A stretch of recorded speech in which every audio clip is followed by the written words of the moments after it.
Hello everyone. Today we learn about our chapter 4, The Solitary Reaper. Starting our video, firstly I ask some question for everyone. Do you like music? क्या आप लोगों को music पसंद है? Of course yes. हर किसी को music पसंद होता है तो आपको भी म्यूजिक पसंद होगा. And my second question is that have you ever enjoyed a song that was in a language that you didn't understand? क्या आप ऐसे सॉन्ग को भी इंजॉय करते हो जिसका वर्ड आपको समझ में नहीं आता, जिसमें क्या आप उसका लिरिक्स समझ में नहीं आता, फिर भी क्या आप उस सॉन्ग को इंजॉय करते हैं? ऑफ कोर्स करते हैं. जैसे हम पंजाबी सॉन्ग पसंद करते हैं, हम भोजपुरी सॉन्ग पसंद करते हैं, हम उड़ीसा के सॉन्ग पसंद करते हैं अगर उसका म्यूजिक अच्छा होता है. फॉर द एग्ज़ाम्पल एक बहुत ही फेमस सॉन्ग था कोलावेरी डी, जो हमारे समझ में नहीं आता था पर हमें सुनना बहुत अच्छा लगता था, उसका म्यूजिक बहुत अच्छा लगता था. तो सेम इसी थीम पे ये हमारी पोएट्री है.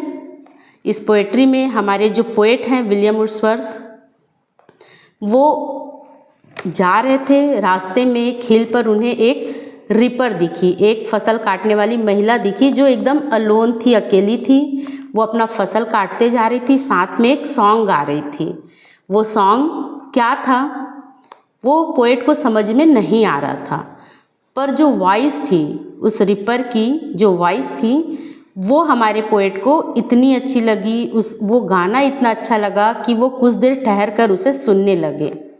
और इसी थीम पर ये हमारी पोएट्री है विलियम वर्ड्सवर्थ की the solitary reaper. What is the mean of solitary and reaper? Solitary means alone and reaper means who harvest the crop. The author is this poetry was William Wordsworth. So firstly we know about the author. William Wordsworth was born in 1770 and died in 1850. Was born at Cockermouth in Cumberland, England. He is regarded as one of the foremost English romantic poets, and along with Samuel Taylor Coleridge is credited with launching the Romantic age in English literature. Wordsworth was educated at Hogshead School and St. John's College, Cambridge. His meeting with Coleridge in 1795 was a turning point in life. He decided to devote his life completely to poetry and composed many notable poems. He was given the honor of being Britain's Poets Laureate from 1843 till his death. Wordsworth and Coleridge together published the lyrical ballad in 1798. About the poem. The Solitary Reaper is probably one of the Wordsworth's most famous poem, written in first person. The lyrical ballad depicts the theme of ironic beauty of melancholy as against the more positive emotion, such as delight and joy. So let's start our poem. The Solitary Reaper. Behold her single in the field, yon solitary highland lass, reaping and singing by herself. Stop here or gently pass. Alone she cuts and binding the grain, and sings a melancholy strain.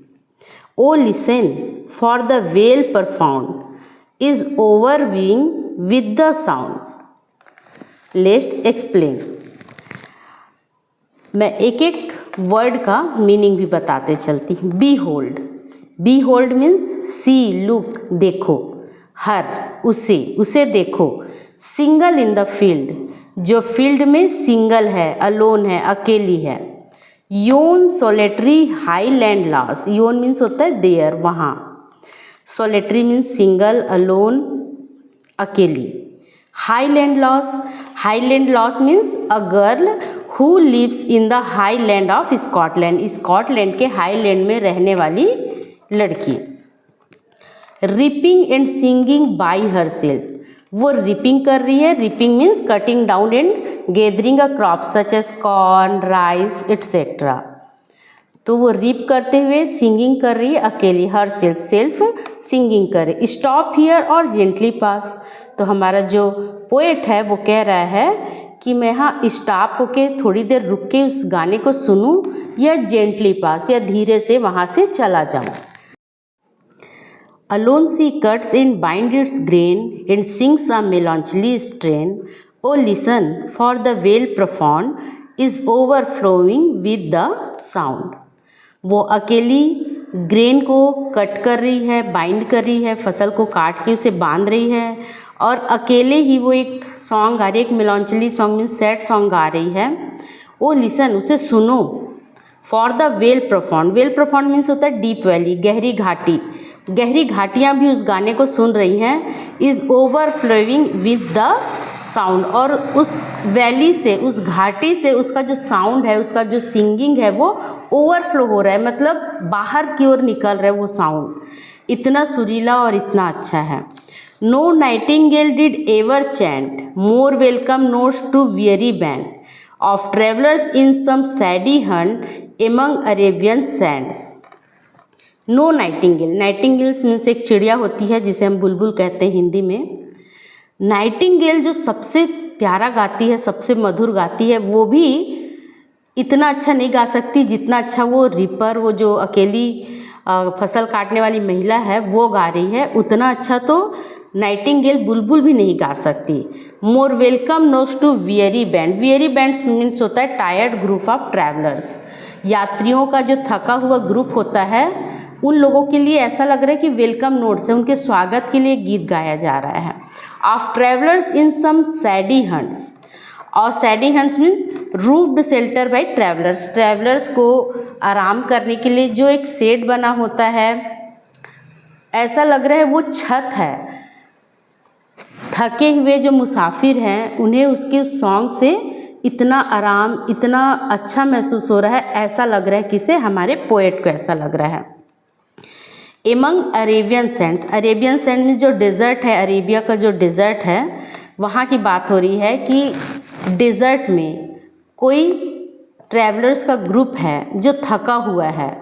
मान लीजिए एक रेगिस्तान है, Arabia का रेगिस्तान, वहाँ पे travellers का एक ग्रुप है जो बहुत ही थका हुआ है।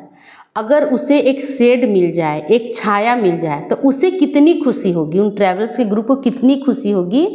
ऐसी ही खुशी थके हुए लोगों को उस सॉन्ग को सुन के हो रहा है, इतना आराम महसूस हो रहा है।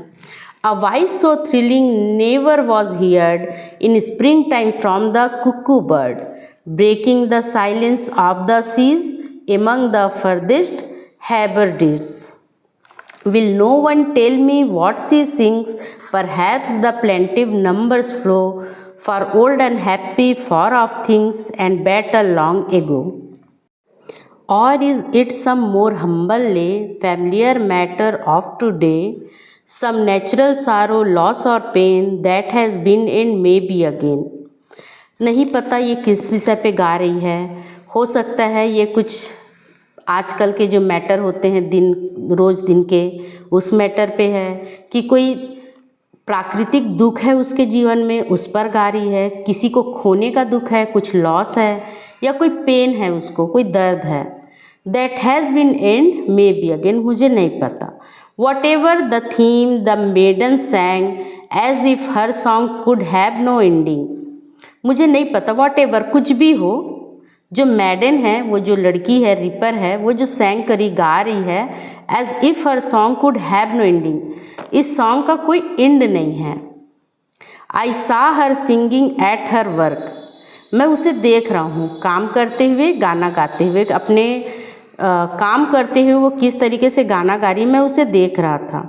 And over the sickle bending, और वो किस तरीके से गा रही है, वो थोड़ी झुकी हुई है और उसके हाथ में सिकल है। सिकल मीन्स हंसिया, हंसिया एक प्रकार का औजार होता है जिससे फसल को कट किया जाता है। तो वो झुकी हुई फसल काटते हुए इस गाने को गा रही है। And over I listen motion less and still, और उसका गाना इतना मधुर, इतना सुंदर है कि मोशन लेस होकर, बिना किसी हरकत के स्थिर होकर, स्टिल होकर हमारा जो पोएट है वो उसे गाते हुए सुन रहा है और देख रहा है। And as I mountain up the hill, उसके बाद वो उस हिल पे, उस माउंटेन पे चढ़ने लगते हैं हमारे पोएट, ये सोचकर कि अब मुझे ज़्यादा लेट नहीं करना है, आगे चलना है करके। The music in my heart I bore, और वो जिस म्यूजिक था, उस रिपर का जो म्यूजिक था वो हमारे पोएट के हार्ट में बस गया था। Long after it was heard no more, और बहुत दिनों तक वो उस हार्ट में बसा हुआ था, जिससे प्रेरित होकर उन्होंने ये पोएट्री लिखी।